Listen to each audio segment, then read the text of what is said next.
राधे राधे। मैं आज आप लोगों को आपके अपने चैनल NDS यानी नानी दादी की कहानियों में धनतेरस की कहानी सुनाने वाली हूँ। एक बार भगवान विष्णु पृथ्वी लोक पर भ्रमण के लिए आने वाले रहते हैं। तब माता लक्ष्मी भी उनसे हट कर लेती हैं कि हे प्रभु, मैं भी आपके साथ चलूँगी।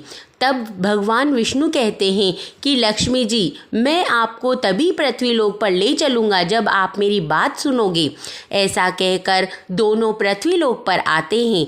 आकर विष्णु भगवान एक खेत पर रुक जाते हैं और कहते हैं कि आप यहीं रुकिए, मैं दक्षिण दिशा में जाके आता हूँ। तब विष्णु भगवान दक्षिण दिशा की ओर चल जाते हैं। पीछे से माता लक्ष्मी से भी रहा नहीं जाता और वह कहते हैं कि प्रभु ने मुझे क्यों रोका, जाकर देखना पड़ेगा। ऐसा सोचकर माता लक्ष्मी भी पीछे पीछे चली जाती हैं। थोड़ा आगे जाने पर उनको एक खेत दिखाई देता है जिसमें बहुत ही प्यारे प्यारे सरसों के फूल लगे होते हैं। यह देखकर माता लक्ष्मी मंत्रमुग्ध हो जाती हैं और वह सरसों के फूलों को तोड़कर अपना श्रृंगार करती हैं। आगे जाती हैं तो गन्ने की फसल हुई होती है। उसमें बहुत ताजे ताजे और मोटे मोटे गन्ने लगे हुए होते हैं। माता लक्ष्मी से रहा नहीं जाता और वह एक गन्ना तोड़कर उसका रस पीने लग जाती हैं। तभी विष्णु भगवान उसी समय आ जाते हैं और वह माता लक्ष्मी पर बहुत क्रोधित होते हैं। वह कहते हैं कि आपने मेरी बात नहीं सुनी, आप इस किसान की ऋणी हो गई हैं। आपने उससे बिना पूछे गन्ना तोड़ लिया और उसका रस पी लिया। अब आपको 12 महीने तक उस किसान की सेवा करनी पड़ेगी, उसके घर पर रहकर काम करना पड़ेगा। ऐसा कहकर विष्णु भगवान वहाँ से चले जाते हैं। तब माता लक्ष्मी एक गरीब महिला का रूप बनाती हैं और उस किसान के घर पहुंच जाती हैं। तब वह जाकर वहां पर काम कर कर रहने की आज्ञा लेती हैं। तब किसान के घर वो रहने लग जाती हैं। थोड़े ही समय बाद माता लक्ष्मी की मूर्ति बनाती हैं और उस किसान की पत्नी से कहती हैं कि आप रोज़ सुबह उठकर जल्दी स्नान कर कर इस माता लक्ष्मी की मूर्ति की पूजा किया करो। उसके बाद रसोई में जाकर भोजन बनाया करो। ऐसा करने से आप जो भी इस मूर्ति से मांगोगे आपको वह प्राप्त होगा। आपके घर में धन धान्य की कोई कमी नहीं रहेगी। तब वो किसान की पत्नी दूसरे दिन से ही ऐसा ही करती हैं। सुबह जल्दी उठती हैं, उठकर स्नान कर कर माता लक्ष्मी की पूजा करती है।